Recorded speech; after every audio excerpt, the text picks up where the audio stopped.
ಅವರು ಮಕ್ಕದ ಮೇಲೆ ರಕ್ತ ಬರುವಂತೆ ಮಾಡಿ ಇಷ್ಟು ಕ್ರೂರವಾಗಿರತಕ್ಕಂಥ ಈ ದೇಶದ ಪ್ರಧಾನಮಂತ್ರಿಗಳು, ಈ ದೇಶದ BJP ಆಡಳಿತ ವರ್ಗಕ್ಕೆ ಧಿಕ್ಕಾರವಿರಲಿ ಅಂತ ಹೇಳ್ತಾ, ಯಾಕೆ ನಾವು ನಮ್ಮ ಸ್ನೇಹಿತರು ಹೇಳ್ತಾ ಇದ್ವಿ, ನಾವು ನೇರವಾಗಿ ಜಂತರ್ ಮಂತರ್ಗೆ ಹೋಗೋಣ ಅಂತ ನಮ್ಮ ಅಶೋಕಣ್ಣ. ಯಾಕಂದ್ರೆ ಅಷ್ಟು ನೋವಾಗುತ್ತೆ ಆ ಮಕ್ಕಳು ನೋಡಿದ್ರೆ. ಬೀದಿಯಲ್ಲಿದ್ದಾರೆ, ಊಟ ಇಲ್ಲ, ಅನ್ನ ಇಲ್ಲ. ನಾವು ನಮ್ಮ ನ್ಯಾಯ ಸಿಗೋ ತನಕ ನಾವು ಇಲ್ಲಿಂದ ಕದಲಲ್ಲ ಅಂತ ಹೇಳ್ತಾರೆ ನೆನ್ನೆ ರಾಹುಲ್ ಗಾಂಧಿಗೆ. ಅದರಿಂದ ಈ ದೇಶದ ನಾಗರಿಕರು, ಈ ದೇಶದ ರೈತರು, ಈ ದೇಶದ ರೈತರ ಮಕ್ಕಳ ಪರವಾಗಿ ನಾವೆಲ್ಲ ದೇಶಾದ್ಯಂತ ಹೋರಾಟ ಮಾಡ್ತಾ ಇದ್ವಿ. ಆ ಹೋರಾಟಕ್ಕೆ ಜಯ ಸಿಗಲಿ, ಇದರ ಪರವಾಗಿ, ಮಕ್ಕಳ ಪರವಾಗಿ, ನಾವು ವಿದ್ಯಾರ್ಥಿಗಳ ಪರವಾಗಿ ನಾವು ಹೋರಾಟ ಮಾಡೋಕ್ಕೆ ರೆಡಿ ಇದ್ದೀವಿ ಅಹಿಂದ ಚಳವಳಿಯಿಂದ ಈ ರಾಜ್ಯಾದ್ಯಂತ ಅಂತ ಹೇಳ್ತಾ, ಇವತ್ತು ಆಲ್ರೆಡಿ ಎಲ್ಲ ಜಿಲ್ಲಾ ಕೇಂದ್ರಗಳಲ್ಲಿ ಅದರ ವಿದ್ಯಾರ್ಥಿಗಳ ಪರವಾಗಿ ಪ್ರೊಟೆಸ್ಟ್ ಮಾಡಬೇಕು ಅಂತೇಳಿ ತೀರ್ಮಾನ ತಗೊಂಡಿವಿ ಅಹಿಂದ. ಇನ್ನು ಮುಂದೆ ನಮ್ಮ ರಾಜ್ಯ ಸಂಚಾಲಕರಾದ ಅಶೋಕ್ ಕುಮಾರ್ ಅವರು ಎರಡೇ ಮಾತಾಡ್ತಾರೆ. ಏನು ಈ ನೀಟ್ ಪರೀಕ್ಷೆಯಲ್ಲಿ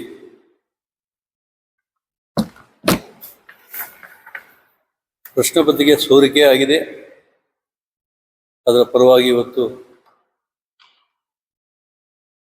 ಈ ಪತ್ರಿಕಾ ಪರೀಕ್ಷೆಗೆ ಬಂದಂಥ ಎಲ್ಲ ಮಾನ್ಯ ಪತ್ರಿಕಾ ಮಿತ್ರರೇ, ನಮ್ಮ ಅಹಿಂದ ಚಳವಳಿಯ ರಾಜ್ಯ ಸಂಚಾಲಕರಾದ ಅಶೋಕ್ ಕುಮಾರ್ ಅವರೇ, ಇನ್ನೊಬ್ಬ ಜಿಲ್ಲಾ ಸಂಚಾಲಕರಾದ ವೆಂಕಟರಾಮಣ್ಣವರೇ, ನಮ್ಮ ಹಿರಿಯ ಕಾಂಗ್ರೆಸ್ ಮುಖಂಡರು, ಬ್ಲಾಕ್ ಕಾಂಗ್ರೆಸ್ ಅಧ್ಯಕ್ಷರಾದಂಥ ಅಮನುಲ್ಲಣ್ಣವರೇ, ನಮ್ಮ ಹಿರಿಯ ಕಾಂಗ್ರೆಸ್ ಮುಖಂಡರು,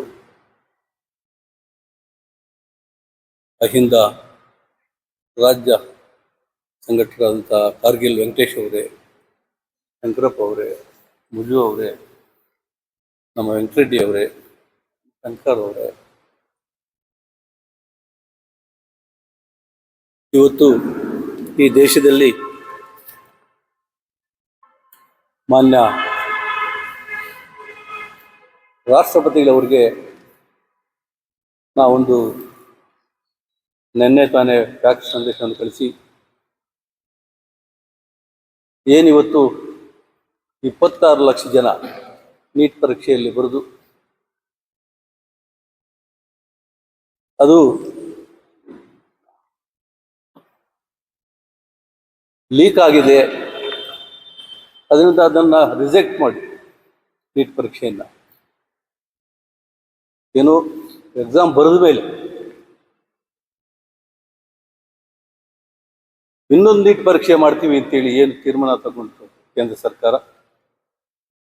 ಭಾರತ ದೇಶದಲ್ಲಿ ಪ್ರಜಾಪ್ರಭುತ್ವ ರಕ್ಷಿಸಲು ಮಾನ್ಯ ರಾಷ್ಟ್ರಪತಿಗಳು ತುರ್ತಾಗಿ ಮಧ್ಯಪ್ರವೇಶ ಮಾಡಬೇಕು. ಭಾರತ ಸರ್ಕಾರದ ಸಚಿವರಾದಂಥ ಶ್ರೀ ಧರ್ಮೇಂದ್ರ ಪ್ರಧಾನ್ ಮತ್ತು ಅಮಿತ್ ಶಾ ಅವರನ್ನ ಸಚಿವ ಸಂಪುಟದಿಂದ ಕೂಡಲೇ ವಜಾ ಮಾಡಬೇಕು. ಭಾರತ ಸರ್ವೋಚ್ಚ ನ್ಯಾಯಾಲಯದಲ್ಲಿ ನ್ಯಾಯಾಧೀಶರಾದಂಥ ಜಸ್ಟಿಸ್ ಸೂರ್ಯಕಾಂತ್ ಅವರನ್ನ ಮಾನ್ಯ ಘನವಂತ ರಾಷ್ಟ್ರಪತಿಗಳು ವಜಾ ಮಾಡಬೇಕು. ಇವತ್ತು 26 ಲಕ್ಷ ಜನ ಯುವಕರು, ವಿದ್ಯಾರ್ಥಿಗಳು ಇವತ್ತು ಅವರ ಏನು IAS, IPS, ಡಾಕ್ಟರ್ಗಳು ಆಗೋ ಒಂದು ಕನಸು ಕಂಡು ಇವತ್ತು ನೀಟ್ ಪರೀಕ್ಷೆ ಮಾಡಿದ್ರು. ಅದರಲ್ಲೂ ಕೂಡ ರಾಜಕಾರಣ ಮಾಡ್ತಾ ಇರುವ ಈ ಕೇಂದ್ರ ಸರ್ಕಾರದ ವಿರುದ್ಧ ಇವತ್ತು ದೇಶಾದ್ಯಂತ ವಿದ್ಯಾರ್ಥಿಗಳು, ಪೋಷಕರು, ಶಿಕ್ಷಣ ಪ್ರೇಮಿಗಳು ಇವತ್ತು 21 ದಿವಸದಿಂದ ಅವರು ಸತ್ಯಾಗ್ರಹ ಮಾಡ್ತಾ ಇದ್ದಾರೆ. ಯಾರು ನಮ್ಮ ಸೋನಂ ವಾಂಗ್ಚುಕ್ ಅಂತ ಅವರು ಇವತ್ತು 26 ಲಕ್ಷ ಜನರ ವಿದ್ಯಾರ್ಥಿಗಳ ಕನಸು ಏನಿತ್ತು, ರಾತ್ರಿ ಹಗಲು ಅವರು ಕಷ್ಟಪಟ್ಟು ಓದಿ ನೀಟ್ ಪರೀಕ್ಷೆ ಮಾಡಿದ್ರೆ ಅದರಲ್ಲೂ ಕೂಡ ಕೇಂದ್ರ ಸರ್ಕಾರ ರಾಜಕಾರಣ ಮಾಡ್ತಾ ಇದೆ. ಇವತ್ತು ಅವರ ಹಕ್ಕುಗಳಿಗಾಗಿ ಅವರು ಹೋರಾಟ ಮಾಡೋಕ್ಕೆ ಜಂತರ್ ಮಂತರ್ನಲ್ಲಿ ಹೋರಾಟ ಮಾಡೋ ಸಂದರ್ಭದಲ್ಲಿ 21 ದಿವಸ ಆದರೂ ವಾಂಗ್ಚುಕ್ ಅವರು ಉಪವಾಸ ಸತ್ಯಾಗ್ರಹ ಮಾಡ್ತಾ ಇರೋ ಸಂದರ್ಭದಲ್ಲಿ ಈ ದೇಶದ ಘನವೆತ್ತ ಪ್ರಧಾನಮಂತ್ರಿಗಳು ಅವರು ಹೋಗೋದು ಬೇಡ, ಅವರ ಸಚಿವ ಸಂಪುಟದಲ್ಲಿ ಒಬ್ಬ ಸಚಿವರನ್ನಾದರೂ ಕಳಿಸೋಕ್ಕಾಗಿಲ್ಲ.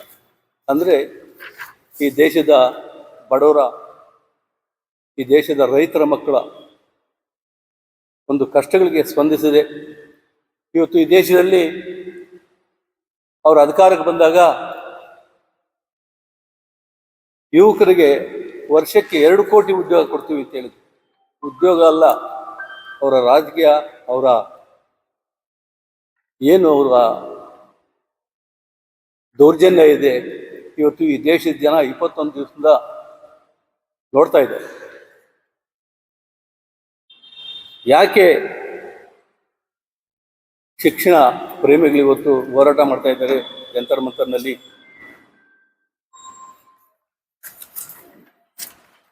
ಭಾರತ ಸರ್ಕಾರದ ಒಬ್ಬ ಸಚಿವರು ಕೂಡ ಆ ಕಡೆ ಸುಳಿಲೇ ಇಲ್ಲ. ಇವತ್ತು ಮಕ್ಕಳ ಭವಿಷ್ಯಕ್ಕಾಗಿ ಅವರು 21 ದಿವಸದಿಂದ ಸತ್ಯಾಗ್ರಹ ಮಾಡ್ತಿರೋ ಸಂದರ್ಭದಲ್ಲಿ ಮೊನ್ನೆ 20ನೇ ತಾರೀಕು ಏನು ಲೋಕಸಭೆಯಲ್ಲಿ ಅದನ್ನು ಪ್ರಸ್ತಾಪ ಮಾಡಕ್ಕೆ ಹೋದಾಗ ಮಾನ್ಯ ವಿರೋಧ ಪಕ್ಷದ ನಾಯಕರು ರಾಹುಲ್ ಗಾಂಧಿ, ಪ್ರಿಯಾಂಕಾ ಗಾಂಧಿ, AICC ಅಧ್ಯಕ್ಷರಾದಂಥ ಮಲ್ಲಿಕಾರ್ಜುನ್ ಖರ್ಗೆ ಮೇಲೆ ಏನು ಇವರು ನ್ಯಾಯ ಕೇಳಕ್ಕೆ ಹೋಗಿದ್ದು. ಲೋಕಸಭೆಯಲ್ಲಿ ನಮಗೆ ಮಾತಾಡೋಕ್ಕೆ ಈ ಸಬ್ಜೆಕ್ಟ್ ತಗೊಳ್ಳಿ, ಮಕ್ಕಳ ಭವಿಷ್ಯ ಹಾಳಾಗ್ತಾ ಇದೆ ಅನ್ನೋ ಸಂದರ್ಭದಲ್ಲಿ ತಗೊಳ್ಳಿದ್ರೆ 5 ದಿವಸ ಇವತ್ತು ಲೋಕಸಭೆಯಲ್ಲಿ ಕಾರ್ಯಕಲಾಪಗಳು ನಿಂತೋಗಿದೆ. ಏನು ರಾಹುಲ್ ಗಾಂಧಿ ಅವರು, ಪ್ರಿಯಾಂಕಾ ಗಾಂಧಿ ಅವರು ಖರ್ಗೆ ಅವರು ನ್ಯಾಯ ಕೇಳಕ್ಕೆ ಅವರ ಮನೆ ಮುಂದುಗಡೆ ಧರಣಿ ಮಾಡುವಾಗ ಅವರ ನ್ಯಾಯ ಕೇಳುವ ಸಂದರ್ಭದಲ್ಲಿ ಅವ್ರನ್ನೆಲ್ಲ ಯಾವ ರೀತಿ ನಡೆಸ್ಕೊಂಡ್ರು ತಾವೆಲ್ಲ ನೋಡಿದ್ವಿ ಪತ್ರಿಕೆಗಳಲ್ಲಿ, ಮಾಧ್ಯಮಗಳಲ್ಲಿ. ಇದು ದುರದೃಷ್ಟಕರ. ವಿರೋಧ ಪಕ್ಷಗಳ ತುಳಿಯುವಂಥ ಕೆಲಸ ಮಾಡ್ತಾ ಇದ್ರೆ ರಾಜಕೀಯ ಏನಾದರೂ ಮಾಡ್ಕೊಳ್ಳಿ, ನಮ್ಗೆ ರಾಜಕೀಯ ಬೇಡ. ಇವತ್ತು ವಿದ್ಯಾರ್ಥಿಗಳಿಗೆ, ವಿದ್ಯಾರ್ಥಿ ಪೋಷಕರಿಗೆ, ಪ್ರೇಮಿಗಳಿಗೆ, ಶಿಕ್ಷಣ ಪ್ರೇಮಿಗಳಿಗೆ ಇವತ್ತು ಯದ್ವಾ ನೀವು ಲಾಠಿ ಚಾರ್ಜ್ ಮಾಡಿ ಏನು ಗ್ಯಾಸ್ ಟೈಮ್ ಬ್ಲಾಸ್ಟ್ ಮಾಡಿ ಇವತ್ತು 100 ಜನ ಗಾಯಗಳಾಗಿ ಅವರು ಆಸ್ಪತ್ರೆಗಳಲ್ಲಿದ್ದಾರೆ. ಯಾವ ಮಂತ್ರಿನೂ ಹಾಸ್ಪಿಟಲ್ಗೆ ಹೋಗಿಲ್ಲ. ವಿರೋಧ ಪಕ್ಷಗಳನ್ನ ಹತ್ತಿಕ್ಕುವ ಕೆಲಸ ಮೋದಿಯವರ ಸರ್ಕಾರ ಬಂದಾಗ ನಡೀತಾ ಇದೆ. ಇವತ್ತು ರೈತರಿಗಾಗಲಿ, ವಿದ್ಯಾರ್ಥಿಗಳಿಗಾಗಲಿ ಏನು ಇವರ ಆಡಳಿತ ದೌರ್ಜನ್ಯ. ಇವತ್ತು 2 ದಿವಸ ಹಿಂದೆ ರಾತ್ರಿ 11 ಗಂಟೆಯಲ್ಲಿ ಪೋಸ್ಟ್ ಮಾಡ್ತಾರೆ. ವಿದ್ಯಾರ್ಥಿಗಳಿಗೆ ನಾನು ಥ್ಯಾಂಕ್ಸ್ ಹೇಳ್ತೀನಿ ಅಂತ. ಅವ್ರನ್ನ ಲಾಠಿ ಚಾರ್ಜ್ ಮಾಡಿ ಅವ್ರ ಹಾಸ್ಪಿಟ್ಲಲ್ಲಿದ್ದಾಗ ನಿಮ್ಮ ಜೊತೆ ಯಾರು ಮಾತಾಡಿದ್ರು ಸ್ವಾಮಿ? ಮಾನ್ಯ ಪ್ರಧಾನಮಂತ್ರಿಗಳೇ, ಗೌರವಾನ್ವಿತ ಪ್ರಧಾನಮಂತ್ರಿಗಳು ತಾವು ಉತ್ತರ ಕೊಡಬೇಕಾಗಿತ್ತು. ರಾತ್ರಿ ಹೊತ್ತಾಗ ನೀನು ಉತ್ತರ ಕೊಡಬೇಕಾಗಿದೆ. ನಿಮ್ಮ ಘನತೆಗೆ ನೀವು ಈ ದೇಶದ ನಾಗರಿಕರು,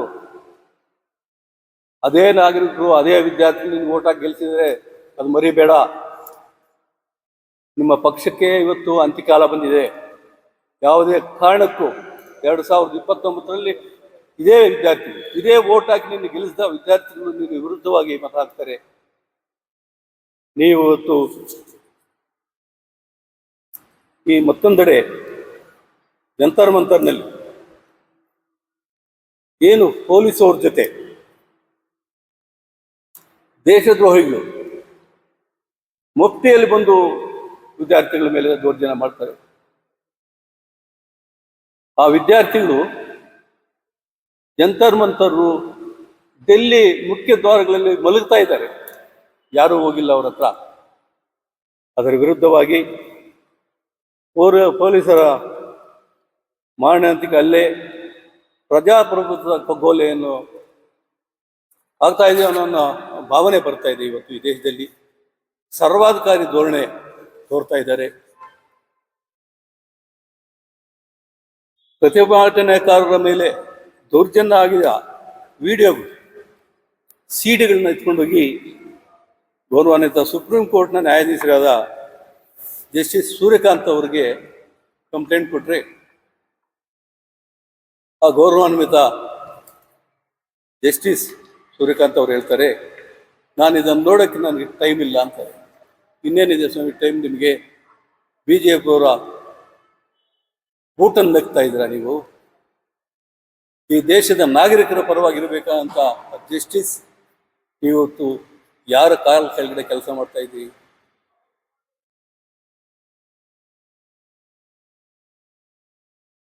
ಅದೇ ಕಾಕ್ರೋಚ್ ಪಾರ್ಟಿ ಜನತಾ ಪಕ್ಷದ ಮುಖ್ಯಸ್ಥರಾದ ದೀಪ್ಕೆ ಅವರು, ಅಭಿಜಿತ್ ದೀಪ್ಕೆ ಅವರು ನೇತೃತ್ವದಲ್ಲಿ ಇವತ್ತು ಇಡೀ ದೇಶದಲ್ಲಿ, ದಿಲ್ಲಿ ಜಂತರ್ ಮಂತರ್ ಎಲ್ಲ ಇಡೀ ದೇಶಾದ್ಯಂತ ಆ ವಿದ್ಯಾರ್ಥಿಗಳ ಪರವಾಗಿ, ಆ ಪೋಷಕರ ಪರವಾಗಿ, ಆ ಪೋಷಕರ ಆಕ್ರಂದನ, ಆ ವಿದ್ಯಾರ್ಥಿಗಳ ಆಕ್ರಂದನ ದಿಲ್ಲಿಯಲ್ಲಿ ತಾವು ನೋಡಬೇಕು.